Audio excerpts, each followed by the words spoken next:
Welcome, everyone, to all the advanced students and, future clinicians joining us today. I want you to consider this explainer your absolute masterclass on biological machinery. We're talking about the very systems you'll be treating, manipulating, and totally relying on in your medical careers. Today, we're zeroing in on enzymatic catalysis. We're going to look really closely at how enzymes function as these essential catalysts in the human body, literally taking sluggish chemical possibilities and turning them into the rapid, life-sustaining realities that keep us breathing. So here's our roadmap for today. We'll start with the engines of cellular metabolism, check out the mechanisms of enzymatic catalysis, and then cover the 6 major biochemical reactions. After that, we'll contrast simple versus complex enzymes, examine environmental effects, and finally wrap up with regulation in medical contexts. Let's dive right in. All right, Section 1, the engines of cellular metabolism. Before we even look at the microscopic gears, we have to ask ourselves, what actually keeps a cellular system alive against the constant creeping force of entropy? Well, the answer is cellular metabolism. Metabolism represents every single chemical reaction involved in maintaining the living state of our cells, and by extension, the whole organism. It's essentially a grand biochemical factory. Think about it. We take food from our diet, right? Proteins, lipids, carbohydrates, and our cellular pathways convert them. That conversion produces the heat that maintains our body temperature, the energy we desperately need to function, and the structural building blocks to assemble our DNA, RNA, and proteins. Now, this massive factory operates in 2 distinct, completely opposing directions, which we broadly classify as catabolism and anabolism. Catabolism is the breakdown of large molecules into smaller ones, just to obtain energy. Think of it like burning fuel. Anabolism, on the flip side, is the exact opposite. It's using up that newly acquired energy to synthesize all the complex compounds our cells actually need to survive. So the key takeaway here is that these 2 halves are in this constant, delicate dance, and the whole thing is completely mediated by our biological catalysts, enzymes. Moving right along to Section 2, mechanisms of enzymatic catalysis. Let's see how this builds into the physical, microscopic interactions that make all this metabolism possible. We know enzymes increase the rate of reactions, but how exactly do they grab onto their targets? Historically, we've had 2 big foundational theories for enzyme-substrate binding. Back in 1890, Emil Fischer proposed the lock-and-key model. But decades later, in 1958, Daniel Koshland updated our understanding with the induced fit model. Grasping the evolution between these 2 concepts is absolutely crucial for modern pharmacology. Looking at Fischer's 1890 lock-and-key concept, it's pretty literal. You see the substrate fitting perfectly and precisely into a very rigid active site on the enzyme. It's exactly like a specific metal key sliding into a lock. The shapes are 100% complementary right from the start.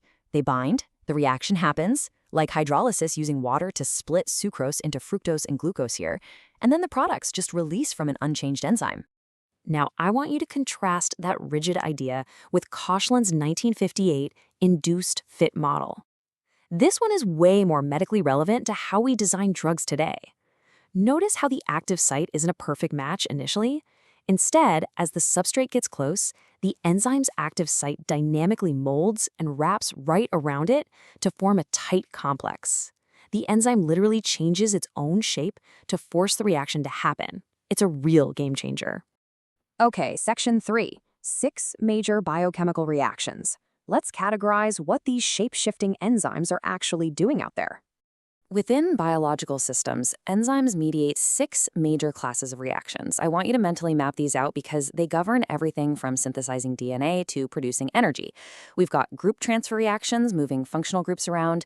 We have the formation or removal of carbon-carbon double bonds by lyases. There's isomerization, rearranging a molecule into a structural isomer. We've got ligation reactions, joining molecules together using ATP, hydrolysis, which uses water to break things apart, and finally, oxidation-reduction or redox reactions, which are all about transferring electrons.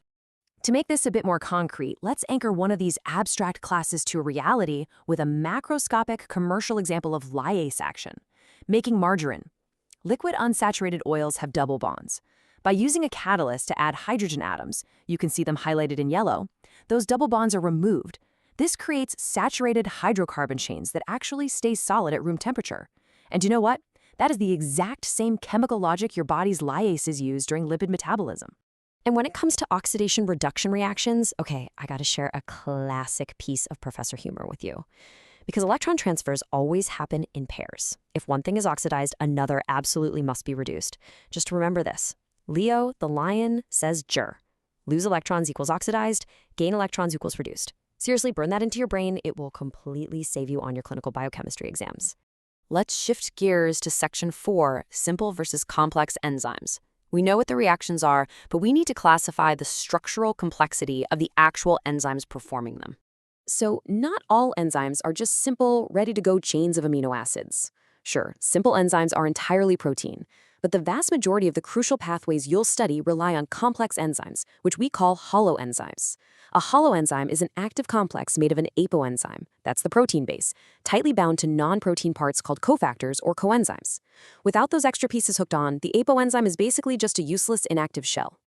I strongly encourage you to take careful notes on this table. This right here is where dietary nutrition directly hits the enzymatic machinery. Coenzymes are organic molecules that participate in specific reactions, and they very frequently come straight from our vitamins. For example, NAD+ and NADP+ are critical for redox reactions, and they come from niacin. FAD comes from riboflavin, or vitamin B2. Coenzyme A, which is super vital for acyl group transfers and energy production, comes from pantothenate. When your future patient has a vitamin deficiency, this is the exact microscopic machinery that just grinds to a total halt. Which segues perfectly into section 5, environmental effects on activity. Because frankly, this biological machinery is incredibly fragile. The environment inside the human body strictly dictates catalytic success or total failure.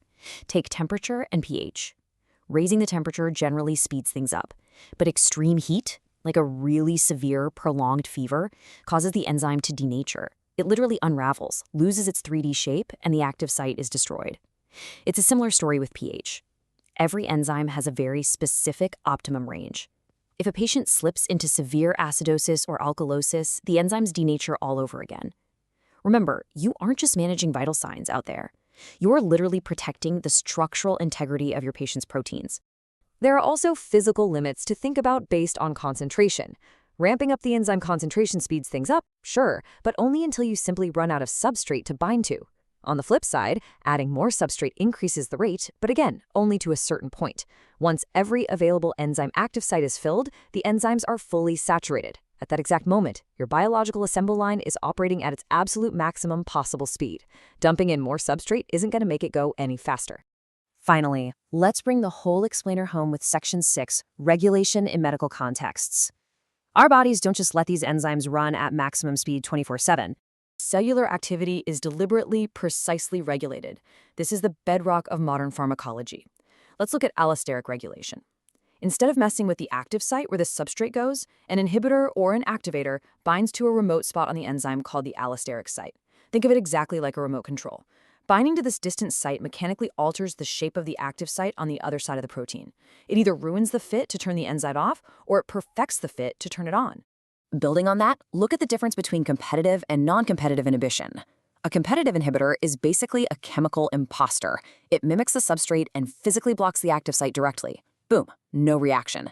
But in non-competitive inhibitor, that binds to the allosteric remote control site we just talked about, changing the active site shape from afar. And this is exactly how we engineer pharmaceutical drugs. We design molecules to competitively block or non-competitively alter hyperactive enzymes in a sick patient. Lastly, how does the body regulate itself when we don't intervene with drugs? It uses negative feedback inhibition. To conserve energy and keep things balanced, homeostasis, cells cleverly use the final biochemical product of a pathway to act as an inhibitor for the very first enzyme in that same chain. It is such an elegant biological thermostat.